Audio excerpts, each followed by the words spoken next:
Hi, this is Transfer Talk. 3 days remaining in this window and there is still a huge amount of business that could still happen. This hour will bring you right up to date with all the latest deals with our reporters. Tottenham want Mathys Tel. We'll be speaking to Ange Postecoglou shortly about the versatile young Bayern Munich forward. Does he want Tel? And if he does, will he tell? We know time is running out for Arsenal to add a striker to their squad before the window shuts. We also know they had a bid for Ollie Watkins turned down. We'll have the very latest from Mikel Arteta a little bit later this afternoon. As well as that, big developments surrounding the future of Kaoru Mitoma this afternoon. And after signing 3 players, will Manchester City make a move to sign a defensive midfielder? We'll hear from Pep Guardiola. He's talking live at 12:30.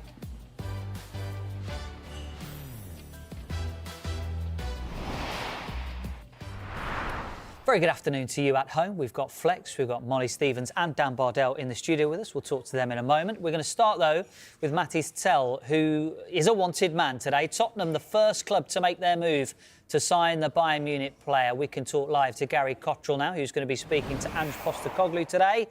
And Gary, Spurs face tough competition if they are to get their man. Yeah, in about an hour and a half, we'll be speaking to Ange. It's not long since he last spoke, and he was asked about this player after that victory last night, but we'll be asking him again, of course. It'll be a kind of case of show and tell, won't it? We'll show him what we think we know regarding a move for Mathys Tel, and he'll hopefully tell us what he feels about it all, whether it's a deal that's likely to happen in the remainder of this transfer window. He's a player, it would seem, in demand. He's young, he's 19, he's fast, he knows where the goal is, he knows about an assist, he's versatile as well. And of course he wants to play more, which is why there are a few clubs now interested in giving him some playing time in the Premier League and further afield, Saudi Arabia, for example. But we understand that Tottenham are the only team to come in with a bid to buy the player. This £50 million bid, which the club, Bayern Munich, have certainly entertained that idea. But it's the player now who hasn't decided, first of all, whether he wants to leave Bayern Munich. He's not getting the playing time that he would want under Vincent Kompany. Just 7 starts in the Bundesliga. Sorry, 7 appearances, I should say, in the Bundesliga. Not starts at all, just 2 starts. And he hasn't completed a full 90 minutes. It contrasts with last season when he was a mainstay under Thomas Tuchel. So will he want to move away and get football? And if he does want to move away, will he want to make it a permanent move? Potentially not, we hear. He might just want to go on loan because he sees himself as having a future in the long term at Bayern Munich. So Tottenham potentially leading the race for him, but still a long way to go if they're to bring him here, of course, as the window gets ever so much closer to closing. We'll ask, of course we will, Ange Postecoglou about him. And as I say, it'll be interesting to see how much he does manage to tell us about Tel. We'll do our best, won't we, Gary? Thank you very much for the moment. The other huge story early this week saw Arsenal make a bid to sign Ollie Watkins from Aston Villa. Gail Davis will be speaking to Mikel Arteta later. She joins us live now. Gail, Villa don't want to sell. Can we expect another bid then to be made for Watkins from Arsenal? Very good afternoon. Yeah, it took us all maybe a little bit by surprise, but the bid was rejected by Aston Villa. They do not want to sell, and the valuations of the players were around about maybe £20 million apart, Arsenal putting in around 40, and Villa believing that he's worth more towards 60. And then because of the clarification of when that bid came in and when it was announced, no one has necessarily confirmed. It came out, didn't it, the story just before they played their Champions League game. And in the meantime, John Duran looks set to leave to Al Nassr. Remember, their deadline in Saudi closes today. And therefore, Villa don't want to leave themselves short. They're having another good season. They finished in the top 8, so they're through to the rounds of 16. They've also got the opportunity of qualifying for the Champions League again. So it is hard to see, isn't it, that deal going through in the next few days and leaving themselves Aston Villa short. What you would say is 29-year-old in Ollie Watkins. We know he's a bit of an Arsenal fan. And it would, you suspect, be quite a dream move for somebody that's worked so hard to come up through the ranks. But yeah, we'll have to wait and see. But looks a little bit unlikely, doesn't it, at the moment? Yeah, what about other options then for Arsenal? Mikel Arteta's gone on record saying they need to get a striker in. Do they have other irons in the fire?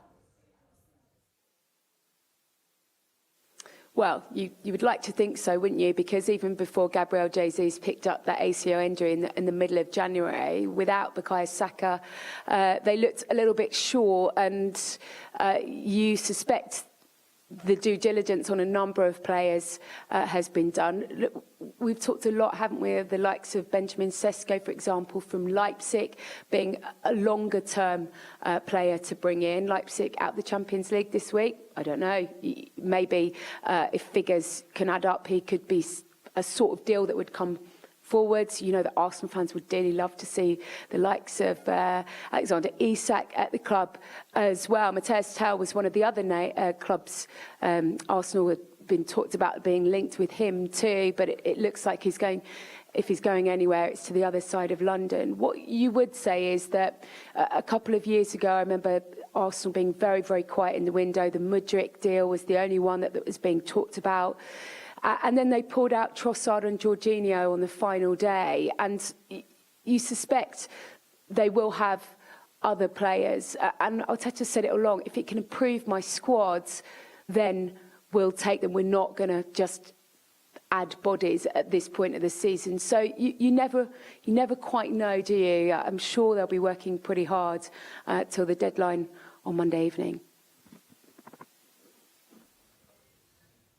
Mikel Arteta talking to the media at 1:30. We'll bring it to you live on Sky Sports News. Let's reflect a little bit on what Gail was talking about there. She talked about the timing of the bid from Arsenal to Ollie Watkins. Now, news of this came out on the day of the Champions League game against Celtic from a Villa point of view. Were you surprised by the timing of that, Dan? Obviously, it wasn't ideal that the kind of news of that bid came just before the game kicked off. I found out about it when I was on my way into the ground, which tells you how close to kick-off the news happened. I think the Athletic were reporting that the bid actually came on Monday, but it didn't make its way into the mainstream media until Wednesday. But I think it just shows what a true professional Ollie Watkins is, that he didn't let it get into his head. He put in one of his best performances of the season, helped fire Villa into the Champions League round of 16 by finishing in the top 8. And I thought it was quite telling that Ollie Watkins, with all the transfer speculation, played 90 minutes. John Duran, with all the speculation around him as well, sat on the bench and wasn't used. I think I can see completely why Arsenal would want to sign Ollie Watkins. He's had some very good days against them in the past. He's had a very good 2 years under Unai Emery. Goals, assists, probably over the last couple of years has been one of the best strikers in Europe. There's absolutely no chance Villa are going to sell John Duran and Ollie Watkins in the same transfer window. Ollie Watkins made kind of a gesture towards the Villa fans at the end of the game on Wednesday into the stand where I sit, as if to kind of say, don't worry, I'm staying. I would fully expect Ollie Watkins to be a Villa player at the end of this window, and I'd fully expect, with John Duran gone, Ollie Watkins to score a lot of goals, knowing that he's the main man at the club. What are you laughing at? Off, that means. Kiss of death. Q deadline day, last couple of hours, but nah, I'm only messing with you. I agree with you, Dan. But what I would say is, though, it would be really interesting if Arsenal up this bid to substantial money. Does Ollie Watkins have a look? Unai, I tell you what, I'm just feeling a little bit. Will I get this chance again to move to my boyhood club, etc., etc.? It would really make the dynamics of this situation maybe quite nervy. But I agree with you on the whole, Dan. There's no way Aston Villa can afford to let Ollie Watkins go. That interests you, Flex, but it doesn't interest me one bit. To be perfectly honest, I just don't see it happening. I mean, a bit tongue-in-cheek here as well, though.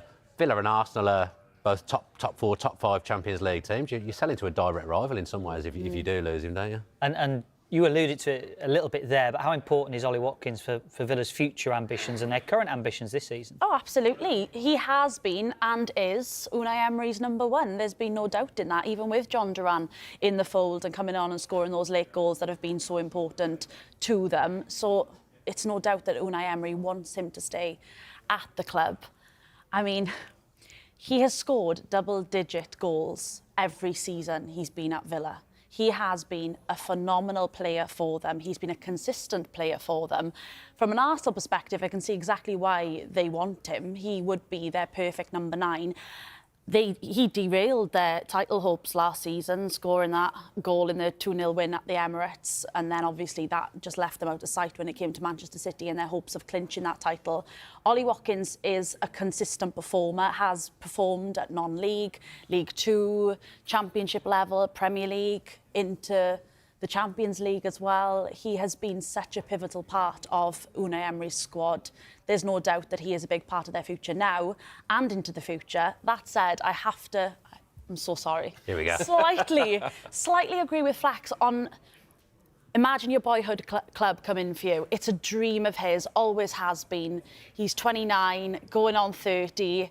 Is it now or never for him? I'm with you. I don't think it'll happen in this window. Twitchy, Dave? It won't happen in this window now because of the John Duran exit, but I think could his head slightly turn?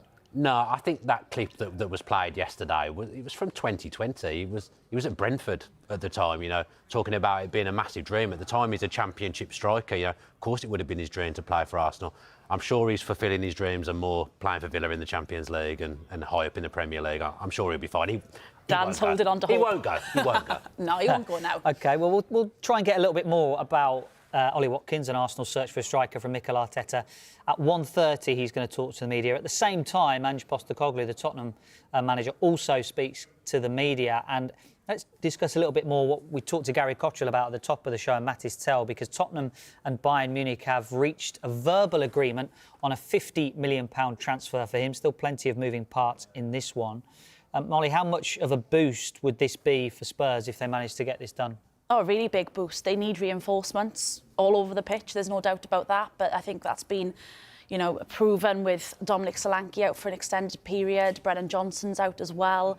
Clearly, this 19-year-old player is a special one, because why else would he have been linked with 5 Premier League clubs? Arsenal, Chelsea, Manchester United, Villa and Spurs. He's a young, quick, attacking player, can score goals. Harry Kane himself has been praising him very highly, how he's been at the club, his attitude, his personality, the way he's adapted to the club and how he hasn't given up in training despite not getting the game time that he wants. Bayern and Spurs have a fantastic relationship, we know, given Harry Kane and Eric Dyer moved from Spurs to Bayern. There's no doubt that will have had a part to play in the potential move that Mathys Tel could make to Spurs. And also Harry Kane, his teammate at Bayern, will sing praises of Spurs. There's no doubt about it. I think obviously this decision is up to the player, and whether or not the player does decide on Spurs will be one thing. But if you look at those clubs that are linked to him and the game time he could get at various clubs, I think Spurs would be the best fit right now. But that said, loan or permanent deal, yes or no to Spurs, there's still a lot to be decided. That said, a brilliant boost for Spurs fans. We're also hearing that Manchester United also in the race for Tel, according to Sky Germany. United making contact over a loan deal. If you had a kind of list, Flex, of areas that United need to strengthen, where would the forward positions lie on that list? Yeah, I think Manchester United have had problems this season with the likes of Rasmus Højlund and Joshua Zirkzee in the 9 position. So I think that would be something Ruben Amorim would want a long-term successor to fit his style. Both can improve, I understand that, but have flattered to deceive for different reasons. The 10 positions are interesting. Manchester United, we saw Kobbie Mainoo play in an advanced 10 position last night. Alejandro Garnacho, there's been a lot of speculation regarding whether he can or can't fit the system, but also there's been speculation about his future at United as well. But that seems to be at a lull at the minute between Chelsea and Napoli in terms of whether Garnacho will leave. So he wouldn't be the automatic starter that he probably wants, but there's a high chance he can get games, especially if Garnacho does leave later on in the window. So you can't rule anything out, but I think he'll be an attractive player to Ruben Amorim. I think he can play in the 9, he can play in the left 10. He's versatile, can also play on the right as well. So a welcome addition to Man United squad if it did arise, but be interesting to see what he wants, because he needs to look at it. Is he going to play at Chelsea? Is he going to play more at Spurs? Is he going to play more at United, etc., Arsenal? So he's got a lot of options to pick, Mathys Tel. It'll be interesting to see what happens in the remaining few days of the window. Coming up, we'll hear live from Manchester City manager Pep Guardiola. On the way next, though, we're heading to the Chelsea training ground. We'll hear what Enzo Maresca had to say about incomings and outgoings before the deadline.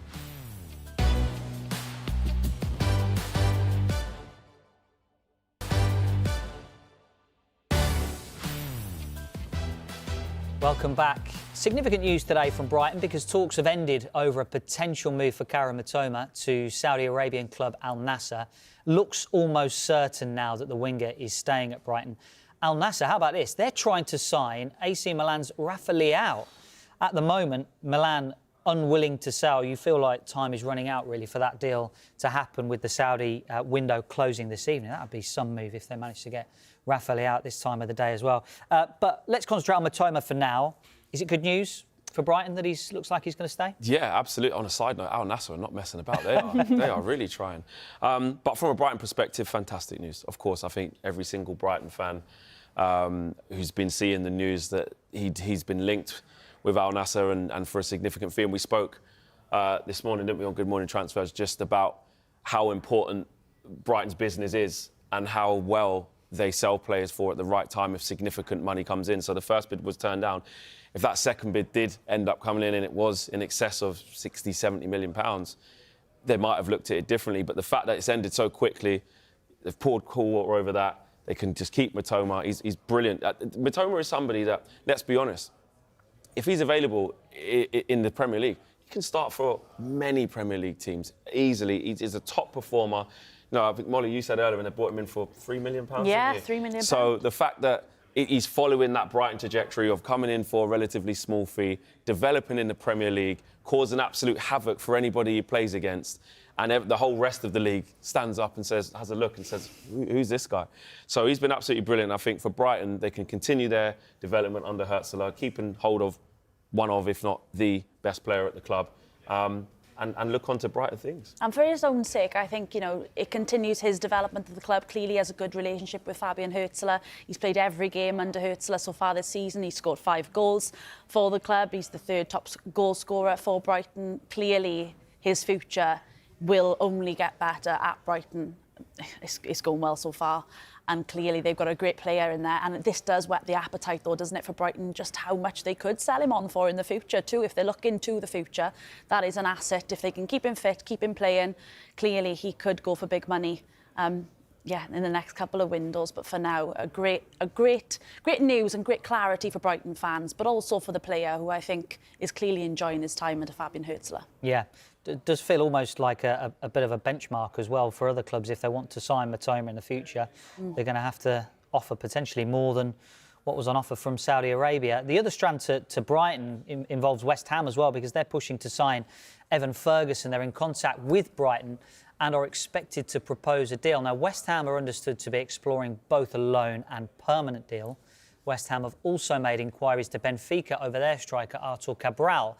Ferguson, though, remains the primary target for West Ham. He's been a player that we've been talking about for pretty much the whole window. Would you be surprised now if he didn't move before deadline day? I'd be surprised from the aspect of the fact that we haven't stopped talking about him, I think, more than anything else, because Fabian Hertzler, I've found, has been a little bit... He's given mixed messages on whether or not he does want to keep him at the club, whether that be a big move in the summer or a loan deal now to get some game time under his belt.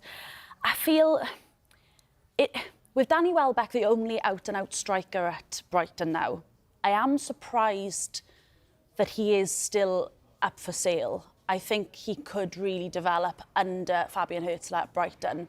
West Ham and Everton, though, 2 of probably the main clubs in the Premier League that I think would look at Evan Ferguson. Both need a striker. Graham Potter gave Evan Ferguson his debut at Brighton, so clearly there's a good relationship there, so that would benefit the player. Everton are just in dire straits when it comes to injuries now, with Mangala, an ACL injury for Mangala in that Brighton game. Dominic Calvert-Lewin looked to be sort of regaining some form and confidence under David Moyes. Now he's out as well with a calf injury. We don't know how long for as yet. But Broya's out too. I think Beto's their only actual fit striker at the moment. They need to bolster their sources up front.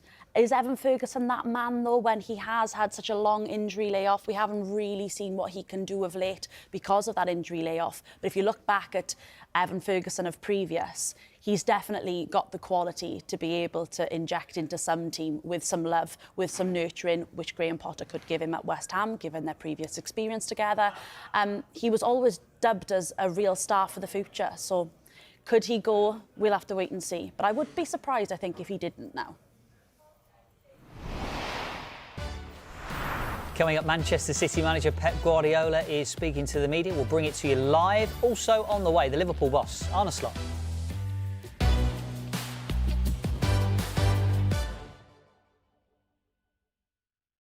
Speculation about their three out-of-contract stars, Virgil van Dijk, Trent Alexander-Arnold and Mo Salah, and what their futures hold beyond the summer. Yesterday, the Saudi Arabia Sports Minister, Prince Abdulaziz bin Turki Al Faisal, suggested that the Saudi Pro League would love to sign Salah.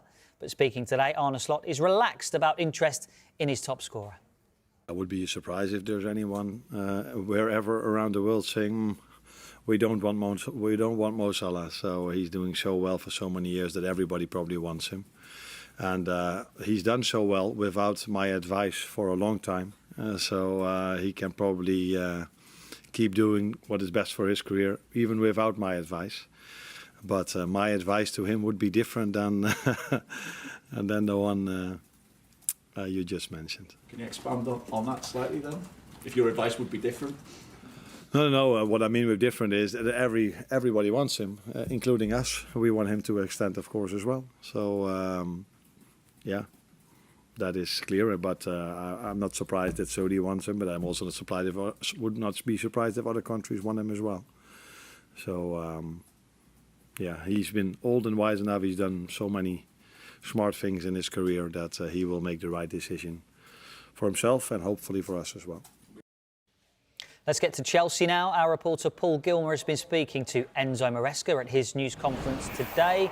Paul, good to see you. What did the Chelsea head coach have to say about transfers? Was there a particular focus on outgoings?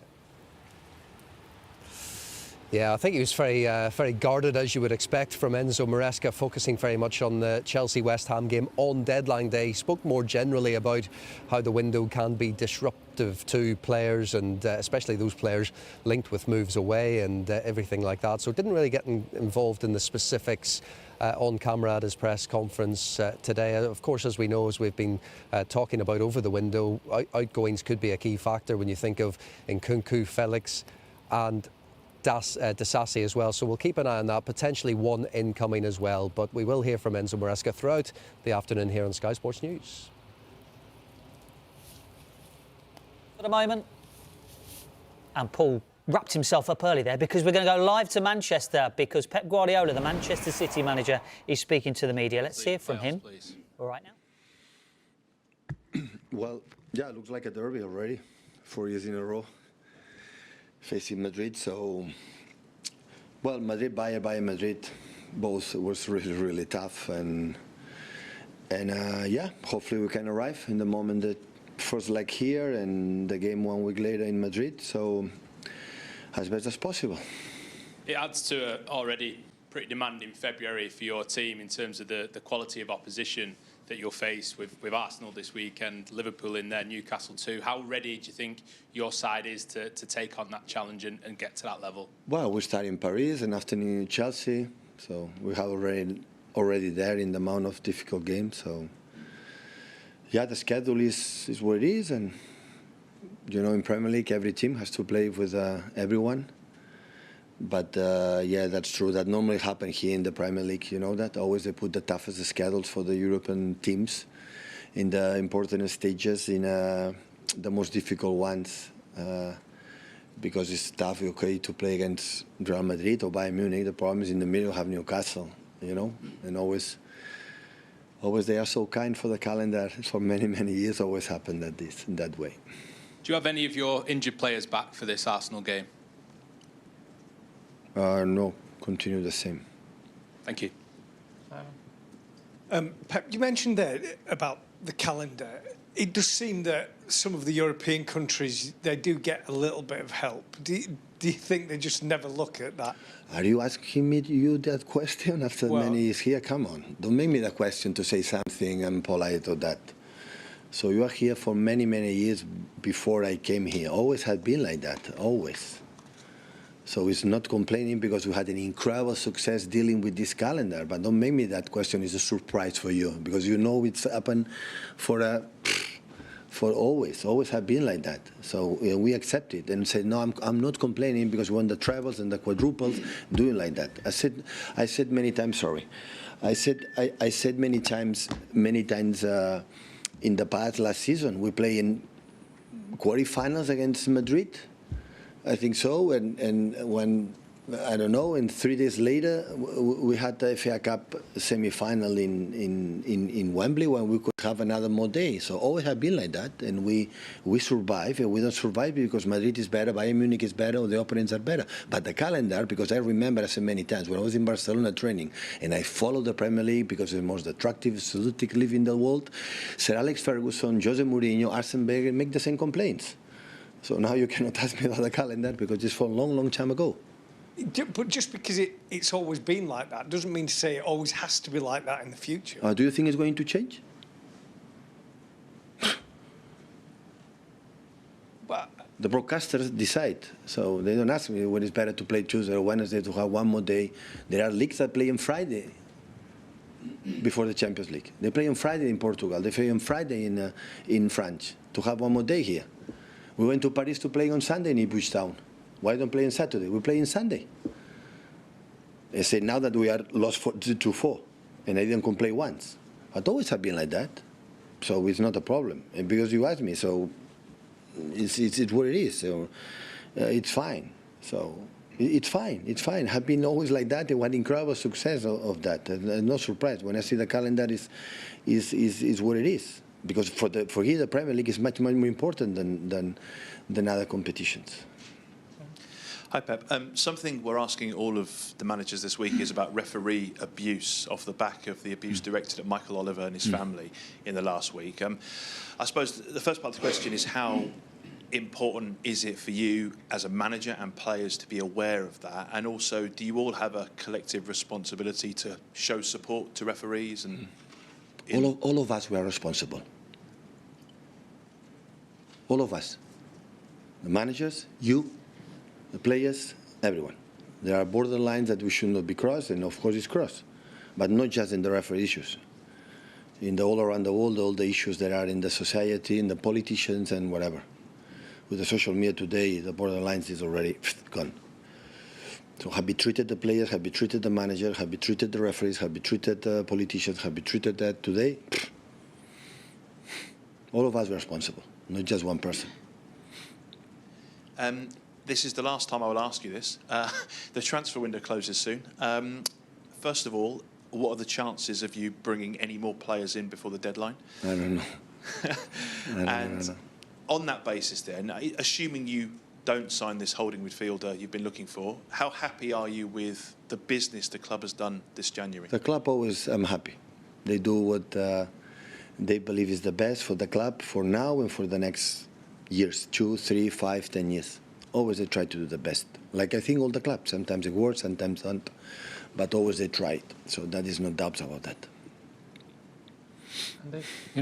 Hi, Pep. The last game against Arsenal was quite a stormy affair. Has this become a grudge fixture? Is there any needle still lingering? No. And then the words said after the game by Mikel. I just wonder, have you had a chance to speak to him since, and how is your relationship with him now? Exceptional. With him and his family. Exceptional. Of course, we are not in touch much because he has business, I have business, I have other games. But the respect that we have is always there. Pep, a A quick question about Champions League again. You can register 3 new players. Do you know who you're going to introduce?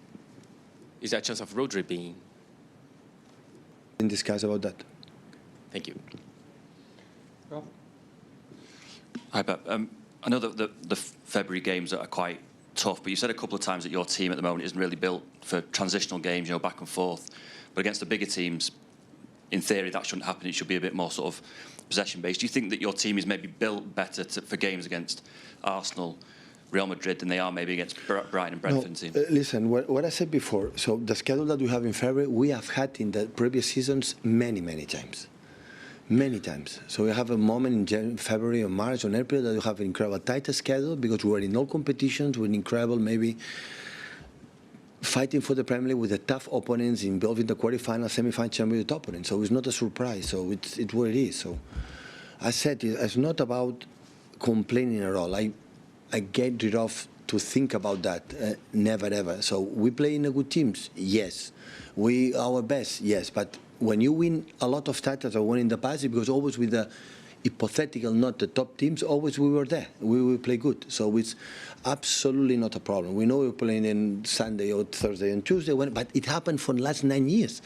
So it's not, I'm surprised now how the schedule is tight. We have done it. We have done it many, many times. We are happy that we were during 55, 60 minutes, 65 minutes out of the Champions League. And now we are in the Champions League. Okay, it's fine. We can be better. Yeah, we can be 8 in the first 8. Yeah, we are not good enough. So we don't deserve to be in the finish this season, winning just 3 games and draw another one and lost a lot. So we don't deserve it. The draw could be nicer. Yes. Yeah. For 1 goal, maybe play another one. But who doesn't mean play against Celtic, the Glasgow, or another team or whatever, and it's even worse. So we play awful and they go through it with them. So the draw is the draw. Bayern Munich was extremely difficult. Madrid is extremely difficult. We know that, and we're going to play with the 3 days, 2-day recovery, 4 days. It doesn't matter because we have done it. We have done it in the past. We have dealt this kind of incredible tight schedule for many, many years. So it's not a problem. For my concern is always give us between seasons more time. Even that doesn't happen. It's okay. So we complain, dedicate another job, go home. Don't play football and go in other countries or don't be manager for Man City. Another job. It's what it is. So I would love, absorb, but for many years. But many years for Sir Alex, for Jose, for the teams, for Arsene, for the managers deal in a European competition, in a top, in these countries, and it happened the same. So and we have dealt it. So we have done it. We never found the reason why for that. One of you guys, please, just to try and get through as many as we can, Simon. Pep, you've got Omar Mamouche at the club now, and Oscar Bob coming back. If there were to be an offer for James McAtee in the final few days of this month? No, I don't think so. He's going to stay. We don't have enough players. We have a World Cup at the end of the season. We have a lot of games, so I think he can play more minutes. The minutes they have to fight, continue fight, and I'm really pleased for Maka. So, but in the same time, maybe arrive an offer that for the club say, listen, we have to sell him. The opinion on Maka, I said to the club, is really clear. But always there is a club, and the club has to take resources and sell players, and it depends on what happens. Just Pep, just on McAtee there. Sounds like McAtee is staying. Pep Guardiola said he didn't know about any potential further incomings before the deadline passes. We're expecting movement at Manchester United over the weekend. We'll discuss that next. And John Duran's impending move to Al Nassr. Stay with us. The latest from Manchester United. Patrick Dorgu is going to be part of the Lecce squad for tonight's game at Parma. Lecce want him involved for a crucial game in their fight against relegation from Serie A. Dorgu is expected to fly into Manchester tomorrow for a medical. The clubs have agreed a deal worth almost £30 million. We'll come to you, Flex, on this. Are you concerned potentially about Dorgu being a part of this game tonight? Yeah, a little bit, especially if he plays. With the injury situations Manchester United have had, as well as so many others in the Premier League, it will be terrible luck to be signing a player like Dorgu, who we need in a position that has been a real struggle for Manchester United this season. To, pick up an injury or something like that. So I'm a little bit concerned. Hopefully it's more, I don't know, to be on the bench, taking the atmosphere, a few waves at the end. But he could have just done what Omar Mamouche done when he was leaving Germany to sort of say goodbye to the fans. So a little bit of a concern, but more importantly, it's a player that Manchester United really need in terms of the position and the profile. Of course, we don't know how well he's going to get on. He's only 20 years of age.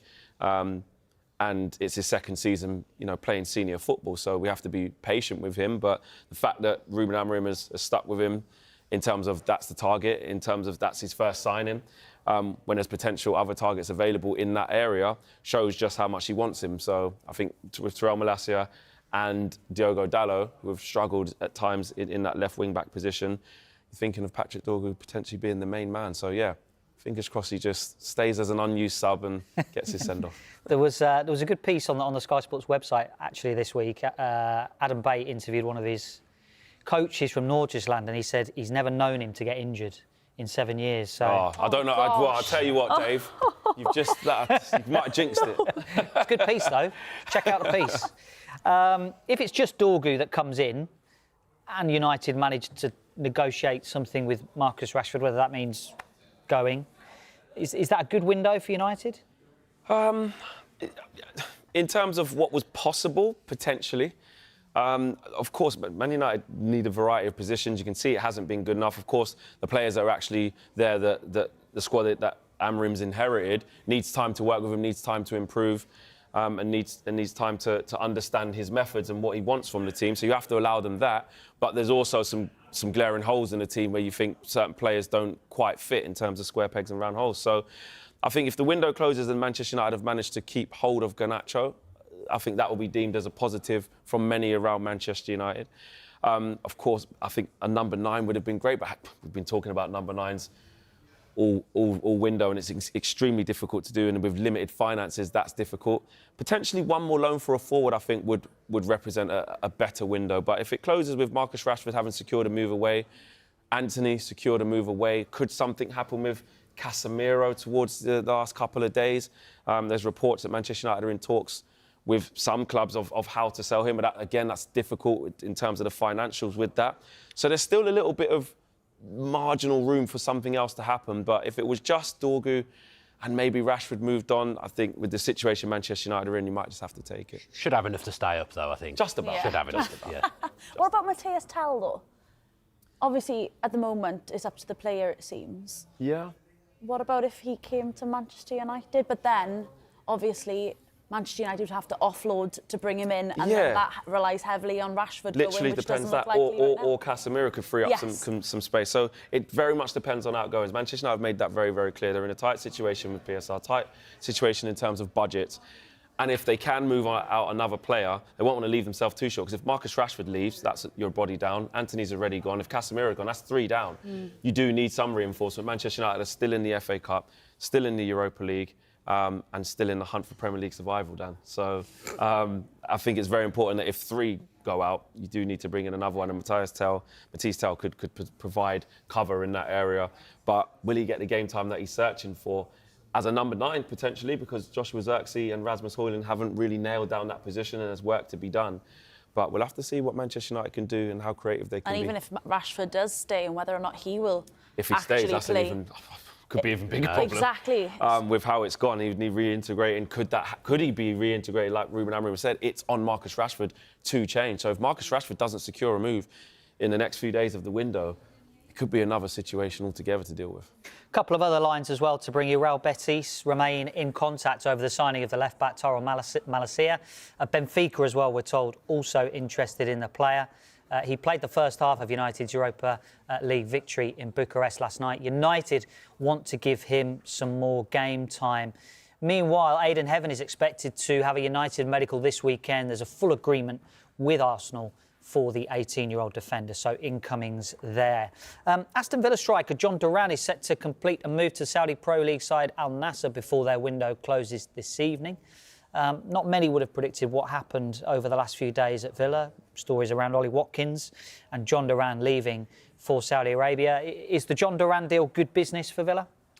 I think so for the fee. I think at some point, whether it had been this window or next window, John Duran will leave Aston Villa. It's pretty clear that ever since he's been at Villa pretty much, there's always been noise around him leaving. He's a lively character, a firework waiting to go off, but both on and off the pitch. And the Watkins and Duran thing, it was becoming a bit of a strain for Villa in the end, I think. And John Duran wants to play football. Now, I think it's a shame from a football perspective, I think, my opinion, that he's going to Saudi Arabia, because I think, he's playing on the highest stage at the moment, playing the Champions League, has scored important goals in the Champions League and the Premier League. I'd like to see him test himself and develop his game at the highest level. There's no doubt that his development will be stunted by going to Saudi Arabia. On the flip side of that, I'm not going to hammer him for going there, because I can understand that when that amount of money is put in front of you, it's got to be very, very tempting. He's a young kid from South America, hasn't always led the best life, and when you've got people around you who probably have motivations that are financial, like I say, very difficult to turn down. I just think from a football perspective, it's a shame. Villa are going to have to replace him, because I don't think they'll get in a centre forward, but John Duran has scored goals that have won Villa points this season and that have won Villa games, so that needs replacing. But I think it'll be a weight off Watkins' shoulder, John Duran going. Villa have got Marlon, who's a multifunctional player that can cover the centre forward position and play with Watkins. And I honestly think they'll go to Stamford Bridge over the next few days and make a real push for João Felix. Those two clubs have got a really good relationship. Emery has been desperate to sign Felix for a number of years now. I think it'd be a good move for Felix as well. So it's obviously been a more topsy-turvy, interesting few days in the transfer window than probably Villa and I were expecting, but it's not over yet. But from a financial business perspective, this is excellent business, isn't it? I mean, 18 million they bought him for. They're going to make about 3 times more than that in profit. That is extraordinary, really. They need to bolster the squad. Bolstering the squad then will be able to bring in centre-backs. They've got, John Duran. They've got Tyrone Mings missing. They've got Pau Torres missing. Diego Carlos has left the club.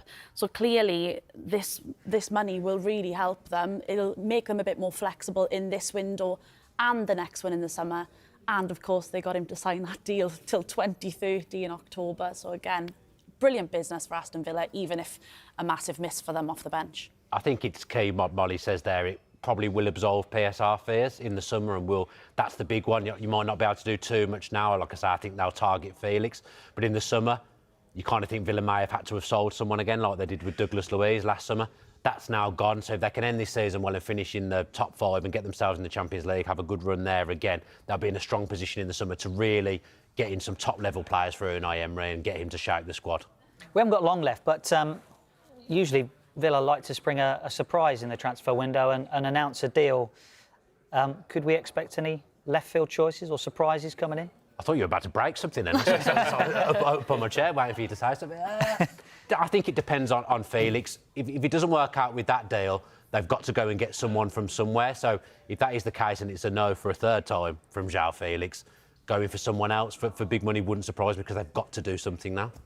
Would you be concerned going into deadline day if there's no further additions over the weekend? Ultimately, I trust Unai Emery and I trust the people at the club that if they don't, it's for the right reasons, and that he'll extract the best out of the people that are already there, because that's what he's been doing for 2 years at the club now.